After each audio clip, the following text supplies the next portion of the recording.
Okay, so hello everyone. In today's topic, we'll be discussing about the gastrointestinal pathology, which is a part of the chapter pathology, pathoma. तो हम इसमें pathoma के पूरे chapters discuss करेंगे और हम start करेंगे with gastrointestinal pathology के साथ। तो अब इसमें जो मेन थिंग्स है ना, मैं आपको वो बताऊंगी कि मेन थिंग्स हैं क्या basically, right.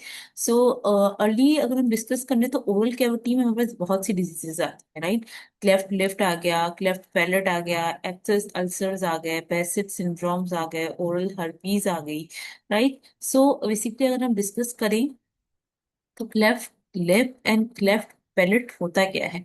We all know that cleft lip and cleft palate होता क्या है कि बेसिकली जो आपकी मैक्सिलरी एंड नेजल बोन्स जो होती है ना, जब वो ज्वाइन नहीं हो पाती प्रॉपर्ली, तो इसमें हमारे पास एक हम कह सकते हैं एक नैरो स्पेस बन जाती है, जिसको हम क्लेफ्ट लिप, अगर लिप में स्पेस बन जाए तो क्लेफ्ट लिप और लिप, और अगर पैलेट में बन जाए तो क्लेफ्ट पैलेट कहते हैं इसको, राइट। तो हमारे पास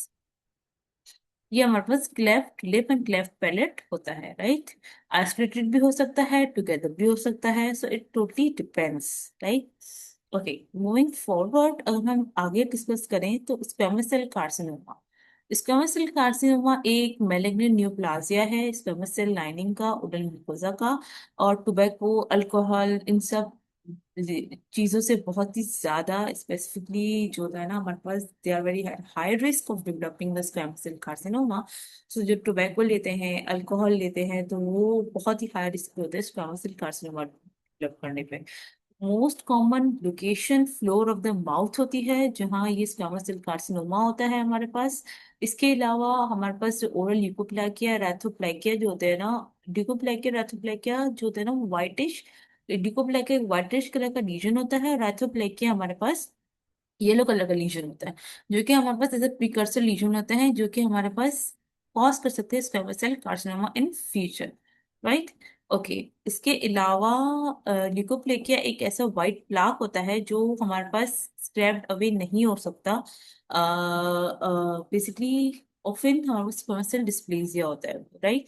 सो व्हाइट प्लाक होता है, सिंपल, वो स्क्रैप्ड अवे नहीं हो सकता, आप जितनी भी कोशिश करो आप उसको मूव अवे नहीं कर सकते, और वो स्क्वेमस सेल कार्सिनोमा में कन्वर्ट हो सकता है। ओरल कैंडिडियासिस से डिफरेंट होता है ल्यूकोप्लेकिया। ओरल कैंडिडियासिस में व्हाइट लीजन, व्हाइट डिपॉजिट होती है टंग पे, जो इजीली स्क्रैप्ड हो सकती है और इम्यूनो कम्प्रोमाइज स्टेट में होती है, जो कि बहुत ही इम्यूनो कम्प्रोमाइज स्टेट्स होते हैं जिसमें बहुत ही पेशेंट वीक होता है, जिसमें HIV हो जाता है पेशेंट को, तो उस कंडीशन में हमारे पास क्या होता है कि उसको ओरल कैंडिडियासिस के चांसेस बहुत होते हैं। राइथोप्लेकिया हमारे पास वेस्कुलराइज्ड ल्यूकोप्लेकिया होता है, मतलब कि वहाँ बहुत ब्लड वेसल्स जमा होती हैं और वो बहुत रेडिश कलर का होता है, राइट। सो इराथोप्लेकिया और ल्यूकोप्लेकिया हम अभी बायोप्सी करते हैं ताकि हम रूल आउट कर सके कार्सिनोमा, राइट। तो अभी हमने डिस्कस किया ओरल गैस्ट्रोइंटेस्टाइनल पैथोलॉजी में cleft lip and palate and squamous cell carcinoma. Next में हम डिस्कस करेंगे स्लेवरी ग्लैंड। Thank you.